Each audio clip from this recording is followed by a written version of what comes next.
Hoje a gente vai mergulhar numa das frases mais famosas e talvez mais confusas dos evangelhos: nascer de novo. É uma expressão que a gente ouve por aí, mas que, se a gente para pensar, é bem estranha. E essa estranheza é o ponto de partida, né? O nosso material de hoje é o roteiro de um vídeo que leva a gente exatamente para essa cena. A primeira vez que a frase foi dita, na conversa entre Jesus e um cara chamado Nicodemos, lá no Evangelho de João. Exato. E a nossa missão aqui é usar essa fonte para tentar decifrar o que essa ideia tão radical realmente significava naquele contexto. Não é só definir um termo, é entender o mundo do Nicodemos, que pelo visto estava tão travado que precisava de uma solução drástica. Isso. Por que nascer de novo? E não, sei lá, melhorar um pouco? Ok, vamos analisar isso. O roteiro já joga a gente direto numa cena noturna, sabe? Cheia de mistério. Sim. Nicodemos, que é descrito como um fariseu importante, um membro do Sinédrio, vai encontrar Jesus às escondidas.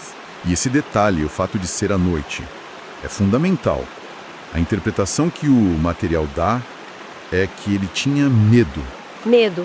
Medo. Medo da opinião dos outros líderes dos seus pares. Medo de arriscar a reputação. Ele era um pilar do sistema religioso e Jesus era uma força que estava abalando esses pilares. Entendi. Então ir até ele, mesmo que por curiosidade, já era um ato de rebeldia? Exato. O que já mostra a tensão inicial. O Nicodemo chega com um elogio, né? Tentando criar Uma ponte. Uma ponte, isso.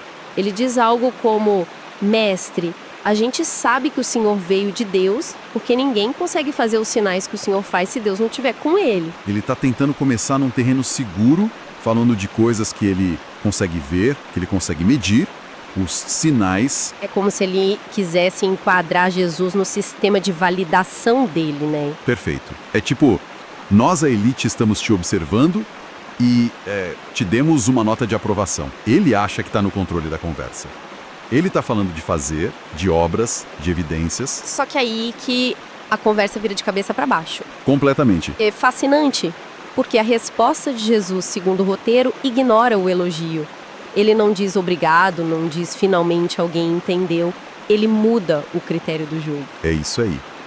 Ele responde: em verdade te digo, quem não nascer de novo não pode ver o reino de Deus. É uma demolição da premissa do Nicodemos. Total. Ele chega falando sobre o que um homem faz para provar que é de Deus, e Jesus responde falando sobre o que um homem precisa ser para sequer ver o reino.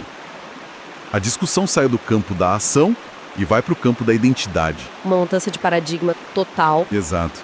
E a reação do Nicodemos mostra o tamanho desse abismo. Ele não entende. Ele não consegue nem processar a metáfora e vai direto para a biologia. O roteiro até cita a pergunta dele, que é quase cômica. É muito literal.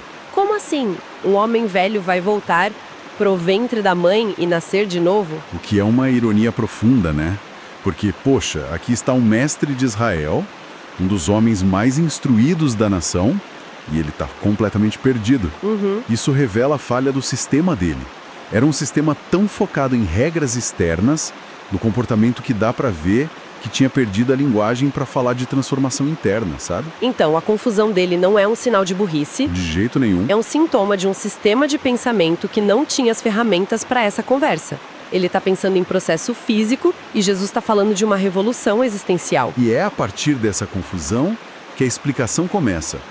Jesus diz que é preciso nascer da água e do Espírito. Certo, e o roteiro nos convida a quebrar isso em duas partes. A primeira, nascer da água. Como o material interpreta isso? A água, segundo o texto, é uma metáfora para uma limpeza mental, radical. É permitir que a palavra de Deus, os ensinamentos de Jesus, lavem a sua mente de todos os conceitos antigos, de todas as certezas. É tipo desinstalar o sistema operacional antigo para instalar um novo. Exatamente. O roteiro até usa um exemplo muito forte para ilustrar isso, que é o do apóstolo Paulo. Sim. Paulo, que era um fariseu, ainda mais proeminente que Nicodemos, depois que ele tem um encontro dele com Jesus, ele escreve que todo o conhecimento dele, todo o currículo, o status, Ele passou a considerar tudo como perda, Como lixo. isso é nascer da água.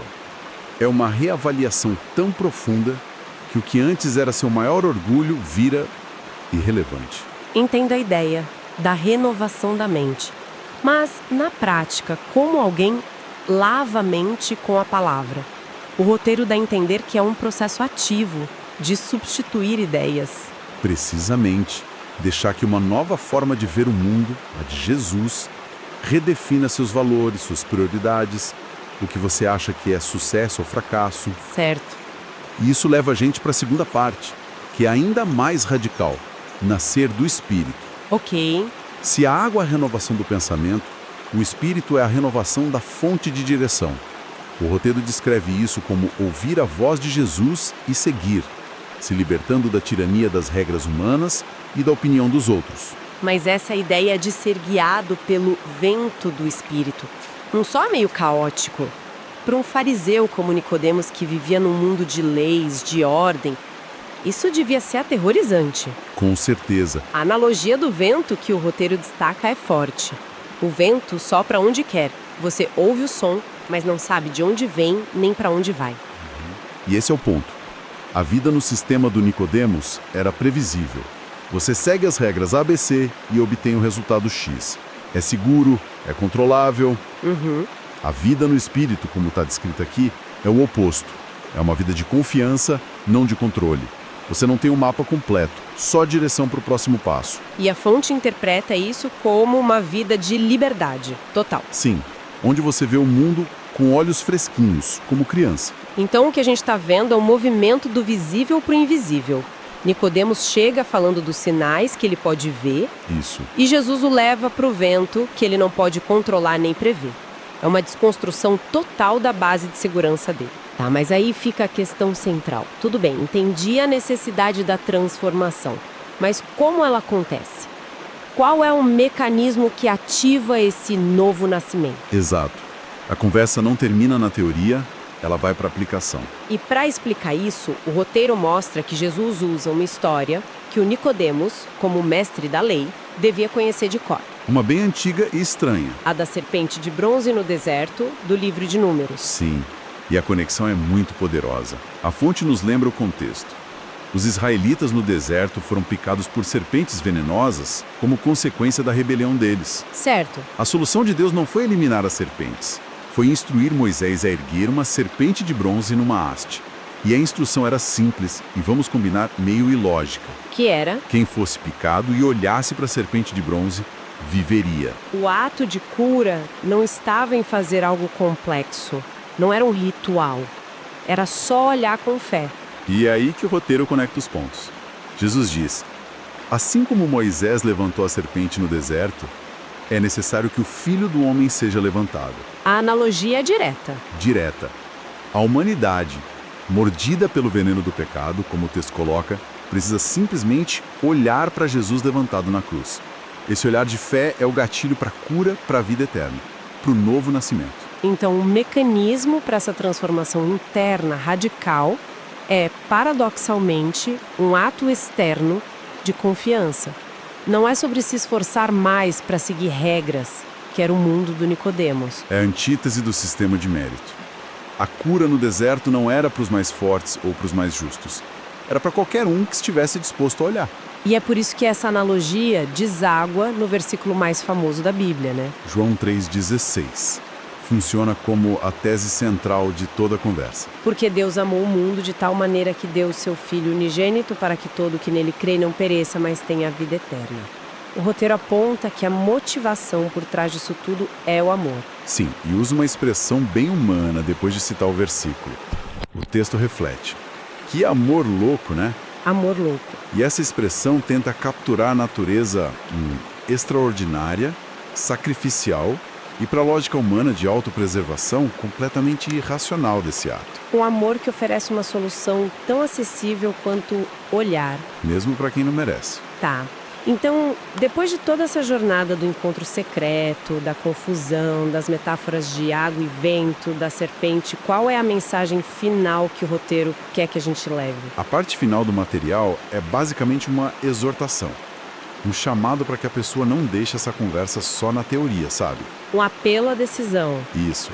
O roteiro diz algo como: se você está sentindo esse chamado para nascer de novo, para deixar a palavra renovar sua mente e o Espírito te guiar de verdade, não deixa para amanhã.